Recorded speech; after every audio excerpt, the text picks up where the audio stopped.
नमस्कार मित्रांनो, आपल्याला सर्वांना माहीतच आहे, जगात येताना आपल्याकडे देह असतं, नाव नाही.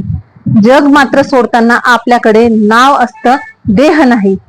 मिळालेल्या या देहाचे नावात रूपांतर करण्याचा हा आपला प्रवास म्हणजेच आपले आयुष्य. मित्रांनो, माझ्या या युट्यूब चॅनलमध्ये मी आपल्या सर्वांचे मनपूर्वक स्वागत करत आहे. आज आपण आपल्या जीवनाचे अभिन्न अंग म्हणजेच आपले नाव आणि आपले नावाची एनर्जी ही आपल्या जीवनावर कसा प्रभाव टाकत असते हे आज आपण अल्फाबेट डी च्या माध्यमातून बघणार आहोत. आपले जन्म झाल्यानंतर आपल्याला आपल्या फॅमिलीतर्फे बरेच काही गिफ्ट मिळतात. रुपये, पैसे, कपडे, दागिने, सोनं, चांदी आणि ते बरंच काही मिळतच राहते आणि आयुष्यभर मिळतच राहतं काही ना काही गिफ्ट आपल्याला नेहमीच. पण आपल्या फॅमिलीतर्फे जे आपल्याला गिफ्ट मिळालेले आहेत त्याच्यामधून सर्वात जास्त बहुमूल्य जे आपल्यासोबत आयुष्यभर तसेच आयुष्यानंतरही जे राहणार आहे ते आहे आपले नाव. आपले नाव आणि आपल्या नावाची जी एनर्जी आहे त्या आपल्या नावामधून जे प्रत्येक अल्फाबेट मधून जी निघणारी जी व्हायब्रेशन आहे ती आपल्या आयुष्यावर कसे प्रभाव टाकते आणि त्या अनुसारच व्यक्तीचे आचार, विचार, व्यवहार, स्वभाव कसे बनत राहतात याचे उदाहरण जे आहे आपल्या समोर छत्रपती शिवाजी महाराज, राणी लक्ष्मीबाई, संत तुकाराम, संत ज्ञानोबा असे भरपूर असे असंख्य नेता आपल्या समोर आहे. त्याचबरोबर मित्रांनो, दुर्योधन, शकुनी असे बरेच काही आपल्याला त्यांची एनर्जी बद्दलही आपल्याला माहिती आहे.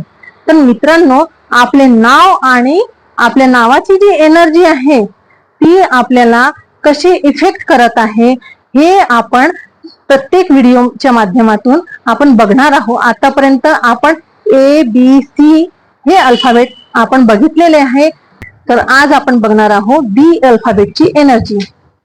मित्रांनो, आपल्या नावाची एनर्जीच आपले संपूर्ण लाईफ हँडल करत असते.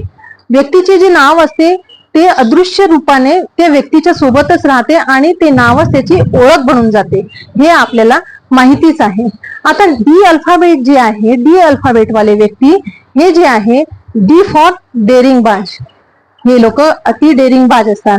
तसेच हे लोक रेबिलियस असतात. ह्या लोकांना खूप अशा गोष्टी असतात ज्या जुन्या गोष्टी आहेत ते यांना जर आवडल्या नाही, जर यांना स्वीकार नाही तर हे लोक बागी होऊन जातात. तसेच हे लोक तितकेच ऑनेस्ट पण असतात. हे लोक खूप जास्त शिस्तप्रिय असतात. ह्या लोकांचा नशिबापेक्षा स्वतःच्या कष्टावर जास्त विश्वास असतो. हे लोक मेहनत करण्यामध्ये कधीच मागे पाय ठेवत नाही.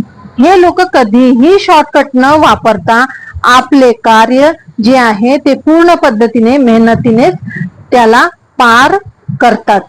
तसेच हे लोक जे आहे यांना कधीही कोणालाही शब्द जर दिले असेल तर हे त्या शब्दाचा मान ठेवतात. आपल्या दिलेल्या शब्दावर हे लोक कायम राहतात आणि तो शब्द पूर्ण करण्यासाठी हे लोक स्वतःच्या जीवेचं रान सुद्धा करतात. हे लोक खूप जास्त ऑनेस्ट असतात. जर ह्या लोकांना काही गोष्टी जर मान्य नाही आहे तर हे स्पष्टपणे पटकने तोंडावरच नाही बोलून देतात.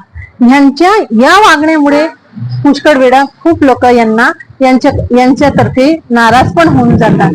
पण हे लोक स्वतःच्या गोष्टीवर ठाम राहतात. त्याचबरोबर हे लोक दुसऱ्यांचं ऐकून घेत नाही.